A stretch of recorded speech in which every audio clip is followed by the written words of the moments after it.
Hey everyone, Spider-Man 1991 here, and today I'm going to be talking about Books of Magic by Neil Gaiman. This was a 4-issue limited series written by Neil Gaiman for Vertigo Comics, which is DC's indie imprint, and eventually, after this, because the series was so popular, it eventually spawned an ongoing series, which I'm not sure if I'm going to be able to read in the near future. But I want to talk about the 4-issue miniseries that originally spawned all of this. Books of Magic. Basically, the main character is Timothy Hunter, an average 13-year-old boy who is one day visited by four of the most powerful magic users in the DC universe. Well, not the most powerful, more like the most well-known magical users. Phantom Stranger, John Constantine, Mr. E, and Dr. Occult, who Constantine calls them the Trenchcoat Brigade because they all wear trench coats. Anyways, the four of them found out that Tim has potential to become the most powerful magic user in the entire DC universe. So they decide to introduce the boy to magic to see whether or not he would accept or reject his destiny. And so they decide to show him some things about magic. And each issue is each member of the Trenchcoat Brigade taking Tim on their own little journey to discover each aspect of magic in the DC universe. First off, Phantom Stranger shows Tim the history of magic by going from the beginning of the universe to the Big Bang all the way to the present day, which is when John Constantine takes over. John pretty much shows Tim around present day, introduces him to some current magic users such as the Spectre and Zatanna. Dr. Occult shows Tim several realms outside of the usual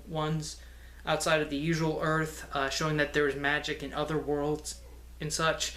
And Mr. E takes Tim to a possible future where it's shown that Tim becomes one of the most evil sorcerers ever, and eventually to the end of the universe, where Mr. E almost kills Tim, but fortunately he's saved at the last minute. Sorry, spoilers. Anyways, this is definitely a very fascinating miniseries.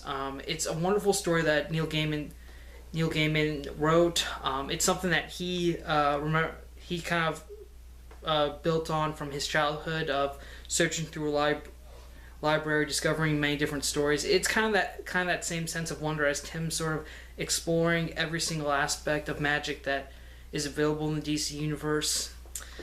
Even though I say DC Universe because the characters are owned by DC Comics, it really doesn't feel like it's tied to the mainstream DC Universe. It's pretty self-contained, which I think is very nice. Also, each issue has a different artist, which I think is a brilliant idea for this miniseries, since we have 4 different people taking Tim on a different journey each issue. It really helps sell that point that it's 4 different. Kind of gives it a new perspective for each different person, which is very clever creatively.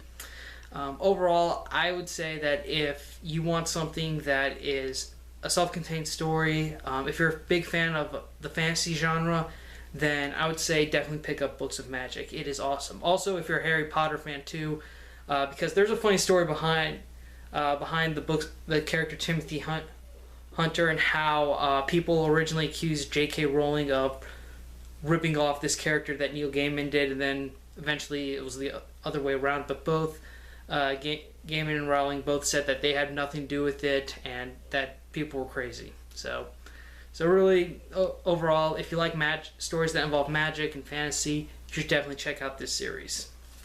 And that's it for me. Thank you again for watching. I'm Spider-Man 1991 saying, see you later.